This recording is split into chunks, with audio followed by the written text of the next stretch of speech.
Equivalent weight का ऊपर ये मेरा सेकेंड वीडियो है। इस वीडियो में हम डिस्कस करेंगे सब्सटेंसेस का equivalent wait, for example acid, base and salt का इक्विवेलेंट वेट कैसे कैलकुलेट किया जाता है। फिर डिस्कस करेंगे एन ऑक्सीडाइजर एंड रिड्यूसर के बारे में।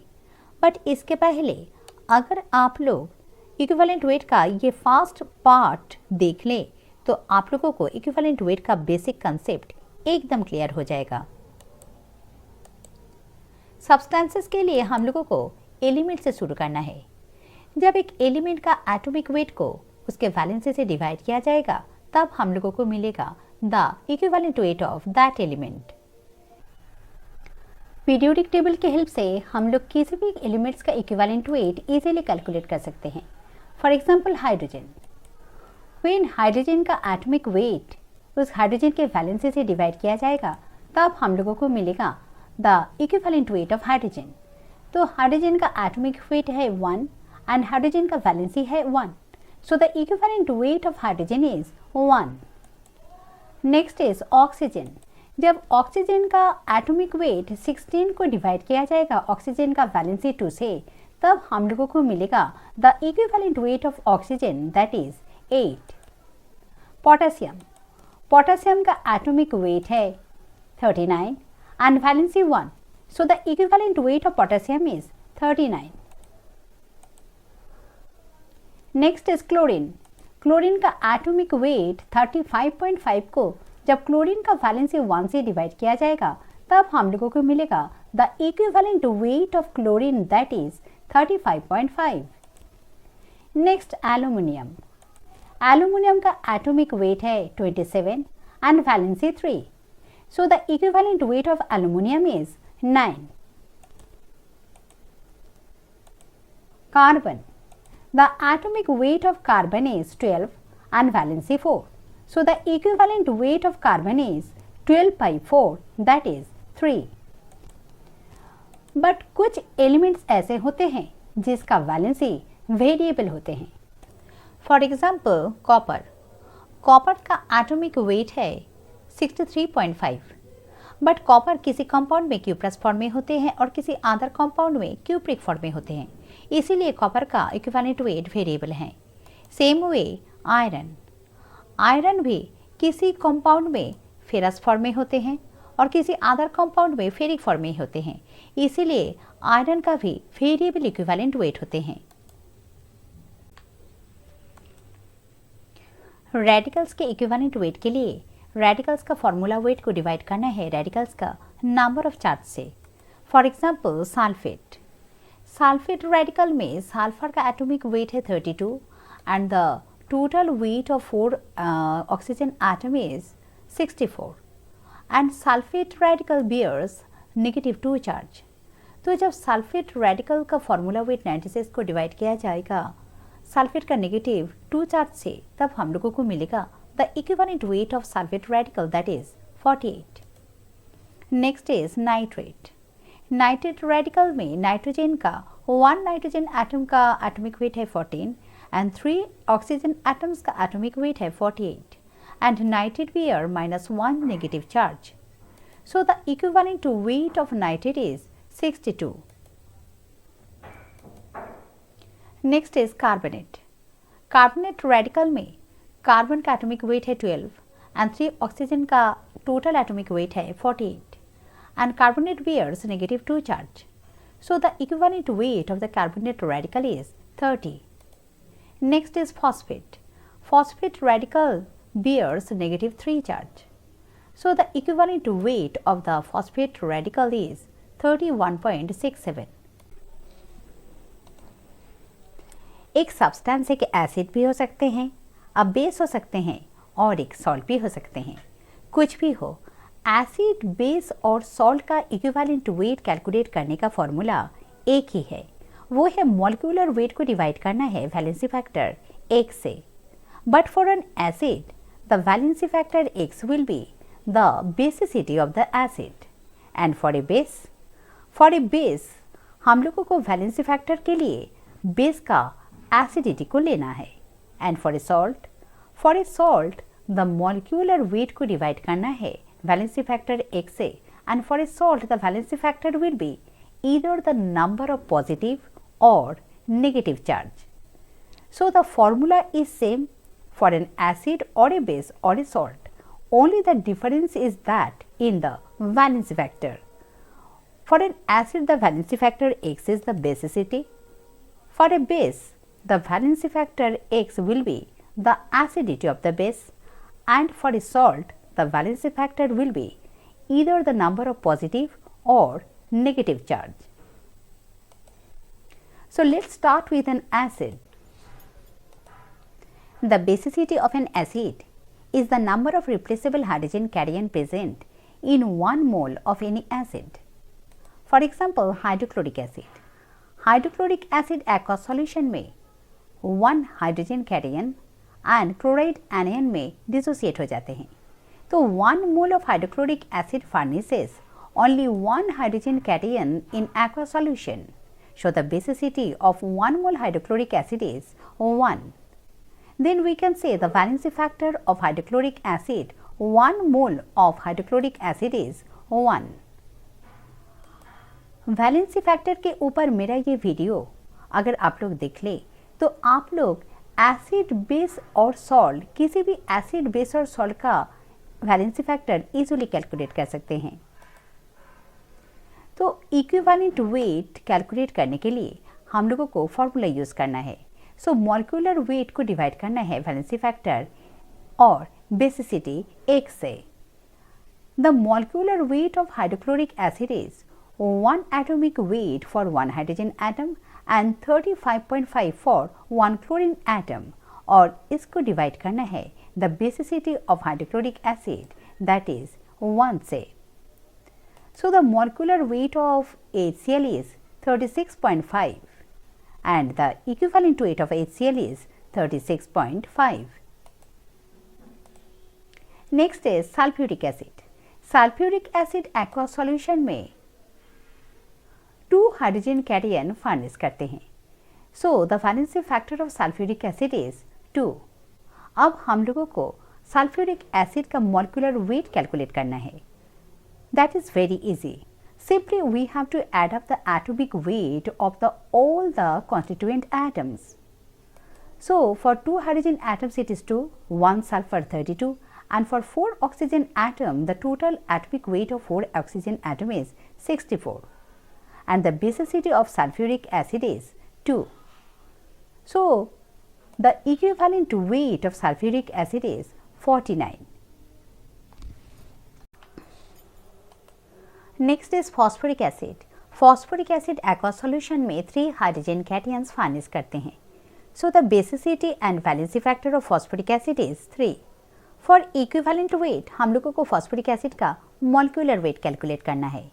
So 3 hydrogen atom is weight is 3 and 1 phosphorus atom weight is 31 and 4 oxygen atom 64, और उसको डिवाइड करना है बेसिसिटी x से.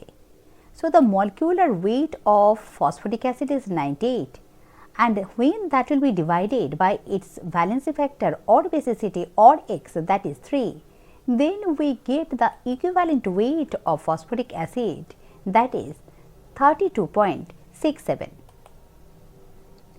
But when phosphoric acid reacts with calcium hydroxide, they produce calcium hydrogen phosphate and water. In this chemical reaction, phosphoric acid 1 hydrogen phosphate anion furnish करते हैं जो calcium cation के साथ बॉन्डेड हुए रहते हैं. हाइड्रोजन फॉस्फेट एनायन में 1 hydrogen atom होते हैं. फॉस्फोरिक एसिड का बेसिसिटी है 3, बट इस केमिकल रिएक्शन में phosphoric acid only 2 hydrogen cation furnish किया. 1 हाइड्रोजन एटम फॉस्फेट रेडिकल के साथ रह गए जो हाइड्रोजन फॉस्फेट एनायन जनरेट किया. तो इस केमिकल रिएक्शन में हम लोगों को ये पता चला कि रिएक्टेंट्स के इक्विवेलेंट वेट कैलकुलेट करने के लिए केमिकल रिएक्शन को अच्छी तरह से समझना चाहिए, क्योंकि रिएक्टेंट्स के इक्विवेलेंट वेट केमिकल रिएक्शन के ऊपर ही डिपेंड करते हैं. अब अगर हम लोग ये 2 रिएक्टेंट्स का नंबर ऑफ इक्विवेलेंट कैलकुलेट करना चाहें तो हम लोगों को गिवन मास को डिवाइड करना है इक्विवेलेंट मास से. फॉस्फोरिक का गिवन मास है 98 and equivalent mass है 49. So the number of equivalent of phosphoric acid present in this chemical reaction is 2. On the other hand, calcium hydroxide का given mass 74 को जब हम लोग कैल्शियम हाइड्रोक्साइड का इक्विवेलेंट मास 37 से divide करेंगे तब हम लोगों को मिलेगा the number of equivalent of calcium hydroxide present in this chemical reaction is that is 2. तो calcium hydroxide and phosphoric acid to reactants एक दूसरे के साथ सेम नंबर ऑफ इक्विवेलेंट से रिएक्ट किया तो हम लोग ये कह सकते हैं कि केमिकल रिएक्शन में रिएक्टेंट्स एक दूसरे के साथ always same number of equivalent से रिएक्ट करते हैं. Next is acetic acid. Acetic acid is a weak acid. दो एसिटिक एसिड के पास 4 हाइड्रोजन एटम्स होते हैं, but in aqua solution acetic acid furnishes only 1 hydrogen cation. So the basicity or valency factor of acetic acid is 1. तो equivalent weight of acetic acid is molecular weight divided by 1, that is 60. Phosphorus acid. Phosphorus acid के पास होते हैं 3 hydrogen atoms, but in aqua solution it furnishes only 2 hydrogen cations. So the basicity of phosphorus acid is 2. तो phosphorus acid के molecular weight calculate करने के लिए हम लोगों को सारे कॉन्स्टिट्यूएंट एटम्स का वेट को जोड़ना है. सो 3 hydrogen atoms 3, 1 phosphorus 31 and 3 oxygen 48 और उसको डिवाइड करना है वैलेंसी फैक्टर 2 से. So the equivalent weight of phosphorous acid is 82/2, that is 41. How much gram equivalent is there in 0.64 gram of sulfuric acid? इस क्वेश्चन में पूछा गया है कि सल्फ्यूरिक एसिड का 0.64 ग्राम में कितना ग्राम इक्विवेलेंट प्रेजेंट है और उसके लिए हम लोगों को सल्फ्यूरिक एसिड का equivalent weight first of all calculate करना है. तो सल्फ्यूरिक एसिड का इक्विवेलेंट वेट है 49 and in gram unit it is 49 ग्राम. तो 98 ग्राम जो सल्फ्यूरिक एसिड का मॉलिक्यूलर वेट है उसमें ग्राम इक्विवेलेंट प्रेजेंट है 49 ग्राम. लेकिन क्वेश्चन में हम लोगों को दिया गया है कि 0.64 ग्राम में कितना ग्राम इक्विवेलेंट प्रेजेंट है और इसके लिए हम लोगों को गिवन मास को डिवाइड करना है इक्विवेलेंट मास से. So the gram equivalent present in 0.64 gram of sulphuric acid is 0.013 gram. In the next question, how much number of gram equivalent is there in 3 moles of sulfuric acid? तो इस बार हम लोगों को number of gram equivalent calculate करना है और इसके लिए हम लोगों को गिवन वेट को डिवाइड करना है इक्विवेलेंट वेट से. लेकिन क्वेश्चन में गिवन वेट मोल्स में दिया हुआ है तो हम लोगों को फॉर्मूला में मोल्स यूज़ करना है. लेकिन कैसे? अगर इक्विवेलेंट वेट का फॉर्मूला हम लोग यहाँ पर पुट कर दें और इसको थोड़ी सी मॉडिफाई कर दें तो हम लोगों को मोल मिल जाएगा, क्योंकि गिवन वेट को जब हम लोग मॉलिक्यूलर वेट से डिवाइड करते हैं तब आते हैं क्या? मोल्स. तो अगर हम लोग मोल्स को बेसिसिटी से मल्टीप्लाई करते हैं तब हम लोगों को नंबर ऑफ ग्राम इक्विवेलेंट मिल जाएगा. तो इस क्वेश्चन में सल्फ्यूरिक एसिड का गिवन मोल है 3 और उसको मल्टीप्लाई करना है सल्फ्यूरिक एसिड का बेसिसिटी 2 से. So, the number of gram equivalent present in 3 moles of sulfuric acid is 6. तो मोल के साथ बेसिसिटी को मल्टीप्लाई करके हम लोग किसी भी एसिड का number of gram equivalent easily calculate कर सकते हैं. इस क्वेश्चन में पूछा गया है कि how much number of gram equivalent is there in 2 moles of hydrochloric acid. तो नंबर ऑफ ग्राम इक्विवेलेंट के लिए हम लोगों को गिवन मोल्स को मल्टीप्लाई करना है एसिड का बेसिसिटी से. हाइड्रोक्लोरिक एसिड का बेसिसिटी है 1.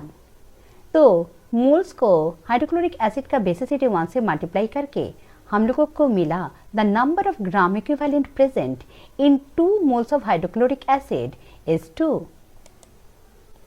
Next is the equivalent weight of A base.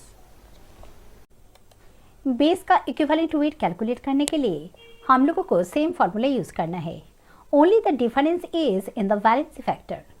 एक बेस का वैलेंसी फैक्टर है बेस का एसिडिटी।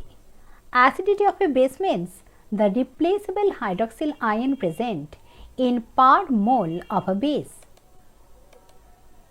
तो बेस का valency factor is the number of replaceable hydroxyl ion present in 1 mole of any base. Sodium hydroxide. Sodium hydroxide aqueous solution में और molten state में 1 sodium cation and 1 hydroxyl anion furnish करते हैं।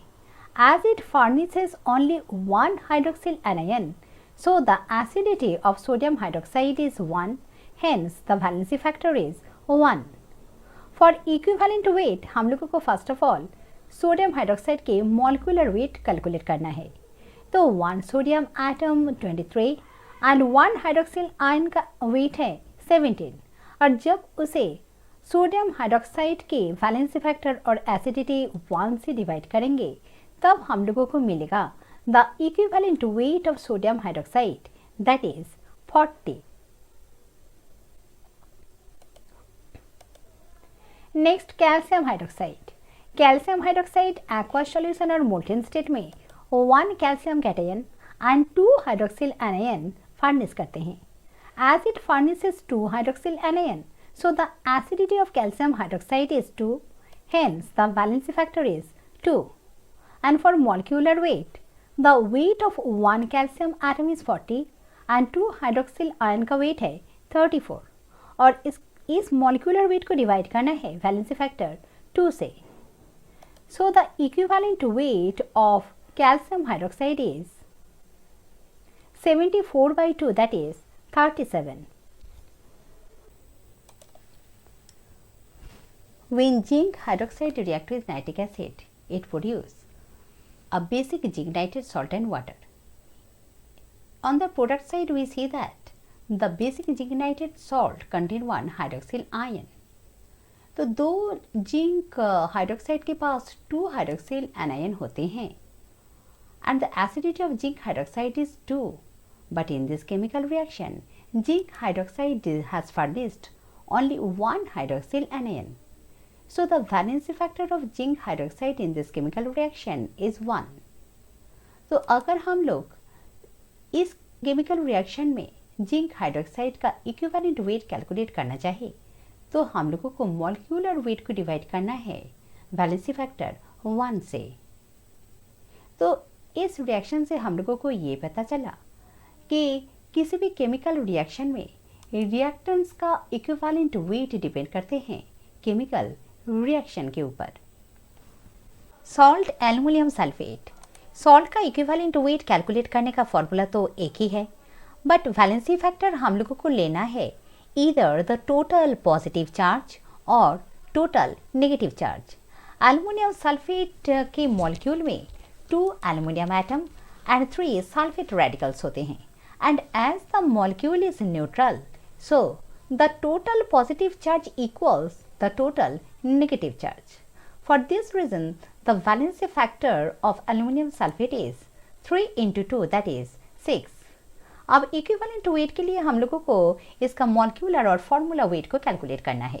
सो 2 aluminium atoms weight is 54 and 3 sulphate radicals weight is 288, और इसको valency factor 6 से divide करने से हम लोगों को मिलेगा the equivalent weight of aluminium sulphate, that is 57. Our next example is copper sulfate. Copper sulfate के मॉलिक्यूल में 1 copper atom and 1 sulfate radical होते हैं. Let's take the total positive charge as the valency factor. So the valency factor of copper sulfate is 2. So for molecular weight, the weight of 1 copper atom is 63.5 and the weight of sulfate radical 96, और उसे divide करना है valency factor 2 से. So the equivalent weight of copper sulfate is 79.75. Next, calcium carbonate. Calcium carbonate के molecule में 1 calcium atom and 1 carbonate radical होते हैं, and this time हम लोग total negative charge linkage as the valency factor. So the valency factor of calcium carbonate is 2. So the weight of one calcium atom is 40 and the weight of carbonate radical is 60. और जब इसे valency factor 2 से divide किया जाएगा तब हम लोगों को मिलेगा the equivalent weight of calcium carbonate that is 50. अब हम डिस्कस करेंगे एक ऑक्सीडाइजिंग एजेंट का इक्विवेलेंट वेट कैसे कैलकुलेट किया जाता है. एक ऑक्सीडाइजिंग एजेंट केमिकल रिएक्शन में इलेक्ट्रॉन को गेन करते हैं और अदर सब्सटेंस को ऑक्सीडाइज करते हैं. Potassium permanganate KMnO4 is an good oxidising agent. Acid medium में potassium permanganate manganese salt create करते हैं और मैंगनीज सॉल्ट में मैंगनीज का ऑक्सीडेशन स्टेट होते हैं +2. In the molecule of KMnO4 the oxidation state of potassium is +1 and the oxidation state of 4 oxygen atoms is -8 and the manganese is in +7 oxidation state. तो +7 oxidation state से manganese का oxidation state बनते हैं +2 means positive charge decrease हो जाते हैं और reduce हो जाते हैं. पॉजिटिव चार्ज रिड्यूस होते हैं इट मीन्स मैंगनीज ने इलेक्ट्रॉन गेन करते हैं. तो मैंगनीज का ऑक्सीडेशन स्टेट जो +7 है वो 5 इलेक्ट्रॉन को गेन करके +2 बन जाते हैं. So the change in oxidation number is 2 minus the mod value of 2 minus 7 that is 5. तो मैंगनीज 5 इलेक्ट्रॉन को गेन करते हैं. अब KMnO4 का इक्विवेलेंट वेट कैलकुलेट करने के लिए हम लोगों को फॉर्मूला वेट कैलकुलेट करना है और उसको डिवाइड करना है नंबर ऑफ इलेक्ट्रॉन गेट से. So the weight of one potassium atom is 39.1, manganese का वेट है 54.94 एंड 4 ऑक्सीजन का वेट 64 और इसे डिवाइड करना है number of electron gained that is 5 से. सो द फॉर्मूला वेट और the molecular weight of KMnO4 is 158.04 और इसे डिवाइड करना है number of electron gained that is 5 से. So the equivalent weight of KMnO4 in acid medium is 31.608. But in basic medium, KMnO4 K2MnO4 form करते हैं. तो permanganate ion इन KMnO4 जिसका oxidation state -1 है वो K2MnO4 में -2 बन जाते हैं. तो परमैंगनेट आयन 1 इलेक्ट्रॉन गेन करते हैं और उसका नेगेटिव चार्ज इंक्रीज हो जाते हैं.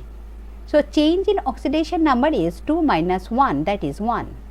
तो KMnO4 ने 1 इलेक्ट्रॉन को गेन करते हैं. For equivalent weight we have to divide the formula और molecular weight by the number of electron gained. So when the molecular weight of KMnO4 that is 158.04 को हम लोग number of electron gained that is 1 से divide करेंगे तब हम लोगों को मिलेगा the equivalent weight of KMnO4 in basic medium that is 158.04. In neutral medium KMnO4 manganese dioxide produce करते हैं. परमैंगनेट आयन जिसमें मैंगनीज का ऑक्सीडेशन स्टेट है +7 वो न्यूट्रल मैंगनीज डाइऑक्साइड में +4 में चेंज हो जाते हैं. So the change in oxidation state is from +7 to +4. Positive charge decrease होता है. It means it has gained electron. So the change in oxidation number is mod value of 4 minus 7 that is 3 and number of electron gained is 3. So to obtain the equivalent weight of KMnO4 in neutral medium इस पर हम लोगों को formula wait को divide करना है number of electron gained that is 3 से. तो जब हम लोग द मॉलिक्यूलर वेट 158.04 को 3 से डिवाइड करेंगे तब हम लोगों को मिलेगा the equivalent weight of KMnO4 in neutral medium that is 52.67. Another strong oxidizer is potassium dichromate. Potassium dichromate acid medium में क्रोमियम सॉल्ट प्रोड्यूस करते हैं. The oxidation state of 2 potassium atom is +2, 2 chromium atom is +12 and 7 oxygen atom is -14. So the oxidation state of chromium changes to from +12 to +3 means the positive charge decrease, positive charge decrease means chromium gains electron, but 2 chromium atoms are there. As 2 chromium atoms have positive 12 charge, so 1 chromium atom will have 12 by 2, that is positive 6 charge. So the change in oxidation number is mod value of -3 - 6, that is 3. So number of electron gained by 2 chromium atoms is 3 into 2, that is 6. For equivalent weight of potassium dichromate, we have to divide the formula weight or the molecular weight by the number of electron gained. So when the molecular weight 294 को हम लोग number of electron gained that is 6 से divide करेंगे, तब हम लोगों को मिलेगा the equivalent weight of potassium dichromate in acid medium, that is 49. A reducing agent chemical reaction में इलेक्ट्रॉन को लॉस करते हैं टू रिड्यूस अदर सब्सटेंसेस. तो रिड्यूसिंग एजेंट खुद ऑक्सीडाइज होते हैं और अदर सब्सटेंस को रिड्यूस करते हैं. Ferrous sulphate is a good reducer. In acid medium ferrous sulphate ferric sulphate बनते हैं. The oxidation state of ferrous is +2 and the oxidation state of ferric is +6. So the change in oxidation state is from +2 to +6. But 2 ferric atoms are there. So 2 ferric atoms have positive 6 charge. So 1 ferric atom has positive 3 charge. So the change in oxidation number is the mod value of 3 minus 2, that is 1. So number of electron lost by 1 ferrous atom is 1. अब equivalent weight के लिए हम लोगों को ferrous sulphate का molecular weight को divide करना है नंबर ऑफ इलेक्ट्रॉन लॉस्ट से. So the molecular weight of ferrous sulphate that is 151.85 को हम लोग डिवाइड करेंगे number of electron lost that is 1 से. Then we get the equivalent weight of ferrous sulphate in acid medium that is 151.85. I hope the concept of equivalent weight is clear to you, but still अगर कुछ doubt रह गया है तो please comment it.